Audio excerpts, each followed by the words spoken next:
Hey my YouTube family, welcome back to another video from Vaskar the Dendrophile. আশা করি আপনারা সকলেই ভালো আছেন এবং সুস্থ রেখেছেন আপনাদের শখের বাগানে বিভিন্ন গাছ। আজকে আমাদের প্রতিবেদনে থাকবে গোলাপ গাছের পরিচর্যা। গরম থেকে বর্ষাকাল যখন পড়ছে সেই সময় কি পরিচর্যা আমরা নেব যাতে কিনা শীতের সময় আমরা গোলাপ গাছে ভর্তি ফুল পাই। তো প্রথমেই আমি আমার কিছু গাছগুলো দেখিয়ে রাখবো।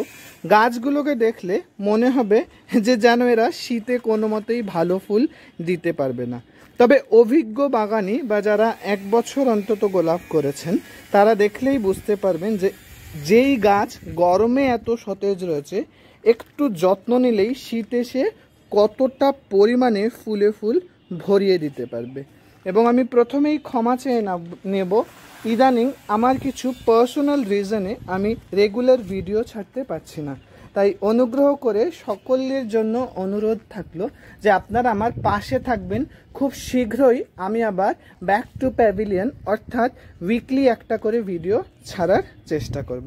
তো দেখুন, এই গাছটি আমি লাগিয়েছিলাম এই বছরের মার্চ মাসের দিকে, আইডি ব্লাশ। এখনই দেখুন কি সুন্দর বেসাল ছাড়ছে এবং বেসালগুলো থেকে করিও আসছে। যদিও এটা বর্ষার জল পেয়ে হয়েছে। এরপরে রয়েছে সোভেরিয়ানের আইডি, এটিও আমার নতুন একটি আইডি, এবং পাশেই রয়েছে আরও একটি আইডি এপটাইড। দেখুন ফুল ফুটেছিল। এই সময় গরমকালে কোনোভাবেই ফুল নেওয়া যাবে না, তবে শখের বশে একটা দুটো ফুল নিলেও যখনই দেখবেন ফুল ফুটে গেছে তখনই এরকম জায়গা থেকে আপনি কেটে ফেলে দেবেন। আমি হাত দিয়ে কাটলাম, তার কারণ আমি জানি এটা হাত দিয়ে হয়ে যাবে। আপনারা প্রয়োজনে ব্লেড বা কাঁচি ইউজ করতে পারেন। এই গাছটি আমার এক বছরের পুরনো, মানে এক বছর হয়ে গেছে। তারপরে এটা প্যারাডাইস, পাশে রয়েছে লার্জার ফ্রেড, এদিকে রয়েছে সুইট অ্যাভলাঞ্চি এবং এইদিকে রয়েছে ডাবল ডিলাইট। এই কটা আইডি আমার কাছে রয়েছে এবং এর প্রত্যেকটিতে এত পরিমাণে ফুল আমি পেয়েছি যেগুলো বলে বোঝানো যাবে না। তো প্রথমেই চলি আমরা কি পরিচর্যা এই সময় নেব। এই সময় বৃষ্টি পড়ায়, মানে যেদিন দেখবেন যে বৃষ্টি পড়ছে বা পরপর দুদিন বৃষ্টি হচ্ছে, সেই সময় গাছে কোনো রকমের খাবার প্রয়োগ করবেন না। অর্থাৎ মিক্স যেই খাবারটা আমরা রেগুলার চালু করতে বলেছিলাম সেই মিক্স খাবার গাছে কোনো মতেই চালু রাখবেন না। বৃষ্টি থেমে গেলেই ফাঙ্গিসাইড ইউজ করবেন। ফাঙ্গিসাইড বলতেই আমরা সার্ফ বুঝি। আপনি সার্ফ ইউজ করতে পারেন, রিডোমিল গোল্ড ইউজ করতে পারেন। বৃষ্টি যেদিনকে থেমে যাবে তার পরের দিন এই এখন যেরকম ঝলমলে রোদ রয়েছে, এই রৌদ্রোজ্জ্বল অবস্থায় আমরা অবশ্যই ফাঙ্গিসাইড স্প্রে করব এবং গাছের অবস্থা বুঝে ঠিক তার 1 থেকে 2 দিন পরে কনফিডার, কাকা, সুপার সোনাটা, মিরাকুলান এগুলো উইকলি ব্যবহার করতে থাকবো। যেরকম দেখুন আমার এই পাতাটাতে বোঝা যাচ্ছে যে আমার সুপার সোনাটা, কাকা, কনফিডার এগুলো প্রয়োগের সময় হয়ে এসছে, কারণ পাতা কুঁকড়ে যাচ্ছে, অর্থাৎ মাকড় লেগেছে।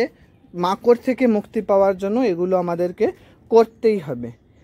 এই সময় বাজারে মেলা চলছে এবং মেলায় যাওয়া মানেই আমরা জানি যে মেলার থেকে বাদাম ভাজা আমরা খাই। বাদাম খাওয়ার পরে খোসাটা এই ভিডিও দেখার পরে আর ফেলবেন না, অনুরোধ রইল। যদিও সম্পূর্ণ ভিডিও আমি পরে করব যে বাদাম খোসার সার কিভাবে গোলাপ গাছে ব্যবহার হয়। তবে জেনে রাখবেন যে এই বর্ষায় আমরা খোল পচা জল অর্থাৎ সর্ষের খোল পচা জল কোনোভাবেই ইউজ করব না। তার পরিবর্তেই আমরা ইউজ করব এই বাদামের খোল। এই বাদামের খোল কি কাজে ইউজ হয়, মানে কি ইম্প্যাক্ট গাছের প্রতি পড়ে, তা নিয়ে খুব শীঘ্রই আমি একটি সম্পূর্ণ ভিডিও আপনাদের সামনে নিয়ে আসব। ততক্ষণে আমার পাশে থাকবেন, ভালো থাকবেন, সুস্থ থাকবেন এবং যেদিন বৃষ্টি পড়বে না সেই সময় গাছে রেগুলার ফিডিংটা চালু রাখবেন। ফিডিং চালু রাখার সময় একটা জিনিস খেয়াল রাখবেন, গোলাপ গাছ করতে এসে কিন্তু কোনোভাবেই কিপটেমি করলে চলবে না। অর্থাৎ আপনি এত দামি খাবার গাছে দিচ্ছেন এবং ভাবছেন যে আমি জল ভাসিয়ে দেব না, সেই ক্ষেত্রে কিন্তু গাছের ক্ষতি হতে পারে। আপনি খেয়াল করলে দেখবেন আমি এইমাত্র গাছে মিক্স ফিডিং দিয়েছি এবং প্রত্যেকটা টব থেকে দেখুন ভাসিয়ে জল পড়ছে। এই জল না ভাসালে কিন্তু গাছের ক্ষতি হবে, গাছের ফুড স্টোরেজ হবে এবং একটা সময় অতিরিক্ত ফার্টিলাইজারের জন্য গাছ ধীরে ধীরে মারা যাবে।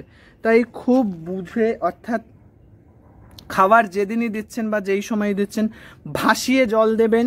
দিনে 2 থেকে 3 বার শাওয়ারিং করানোর চেষ্টা করবেন এবং বর্ষার 1 থেকে 2 দিন একটু জল বুঝে দেবেন, কারণ এই সময় গাছে জল বেশি হয়ে গেলে ডাইব্যাক লাগা শুরু হতে পারে। ডাইব্যাক যখনই আপনি বুঝতে পারবেন, আমি একটা ছোট্ট উদাহরণ দেখাই। যেরকম এই ডালটা দেখে আপনার মনে হতে পারে যে এটা একটা ডাইব্যাক, কিন্তু এটা ডাইব্যাক নয়, এটা প্রাকৃতিক নিয়মেই শুকিয়ে আসছে। যদি এর থেকে বেশি এই জায়গা থেকে এত দূর পর্যন্ত এই কালো দাগটা আসে, মানে ডাইব্যাক লাগা শুরু করে, তৎক্ষণাৎ আমি এখানে এই ডালটাকে কেটে একটু ফাঙ্গিসাইড লাগিয়ে রেখে দেব। ডাইব্যাক দেখলেই কোনো রকমের অপেক্ষা না করে তৎক্ষণাৎ তাকে কেটে দেবেন। এই কয়েকটি জিনিস মাথায় রেখে বর্ষাকালে গাছের যত্ন নিন এবং শীতে দেখবেন একের পর এক গোলাপ আপনার বাগানে ফুটে চলেছে। পরবর্তী ভিডিওতে আমি দেখাবো বাদামের খোল গোলাপ গাছের কী কাজে লাগে এবং কিভাবে তা ব্যবহার করব। ততক্ষণে আমার পাশে থাকবেন, সকলে ভালো থাকবেন, সবুজে থাকবেন। ধন্যবাদ।